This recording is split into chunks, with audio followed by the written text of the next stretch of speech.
Tell me a little bit about how you got involved in karate training, who your sensei was, and if you could share with us a little bit about your journey, that would be awesome. Like most post-war sensei, myself, who are now senior citizens, we all grew up post-war, and in addition to playing football and baseball and all the other sports, we all went to a judo dojo. In those days, there was really no karate. Sure. So, but we all, part of our cultural footprint, I think, had to do with just like some people went to Japanese school, we went to judo. And so my background started in judo, and I was fortunate to have trained under Art Emi, Frank Emi, Kuniyuki Sensei, or Kikuchi Sensei, and even Gene LaBelle. Wow, yeah, Gene LaBelle. Judo Gene. Yes, Judo Gene. Awesome. And then at some point I determined that it was too hard on my body competing in judo, and I always had an interest in more stand-up art, and I actually ended up training in Little Tokyo, or actually Chinatown, in Wing Chun Kung Fu. And from there I went into Goju-ryu karate under Guy Kurose.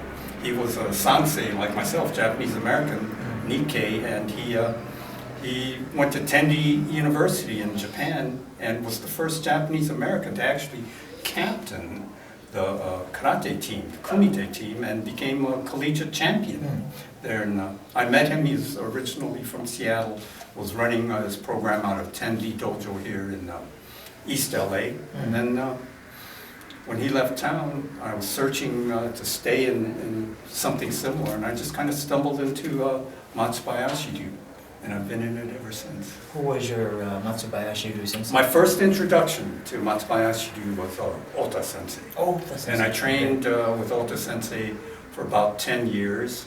And what's very common, we all know that as we go through our journey in martial arts, you tend to go in different directions, and that's what happened. And I've been running this program as an independent dojo for 25 years now. Wow.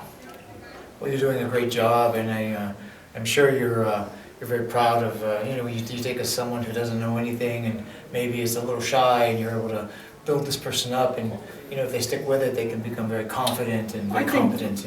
I think your very question indicates what we do have in common, and that is that I love my kids' program. I just love watching the kids develop and develop not only physically, but in terms of a sense of identity and culture. And you try to teach them good manners and discipline, and still maintain a sense of humor. Awesome. And you're still enjoying it every day, it looks like. I do. You can't fake that. That I can see that you still have passion and you still have joy. When you teach and when you're with your students. And I think, like some people, they retire and then that's pretty much the end of their story. I think if I stopped doing karate, the same thing would happen to me. I have a passion for it, and I'm very choosy, I guess, about the students that I have, the quality, the character of the students that I have, and I love interacting and meeting other senseis that think the same, and that's why you and I have gotten along from the very beginning. Oh, sure. You're a good man and a good sensei. Let me ask you one last question. Sure.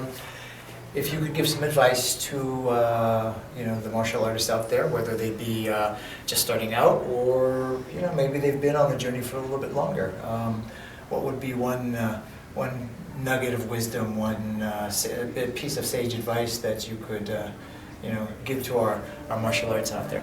I think at some point, for consideration, is that at some point you're not going to be young and athletic and have all the agility and skill and speed of your youth. But the one thing that continues to grow and that you can share and actually teach is building character. And that's what I try to do, because I'm not nearly as quick and fast as I was in my youth. But what I tell my seniors, my evolving seniors, is when you bring out the best in somebody else, it brings out the best in you. And I think that's kind of a statement on character building. It's kind of maybe corny, but that's kind of my philosophy. Ishii Sensei, thank you so very much. Thank you. Thank you.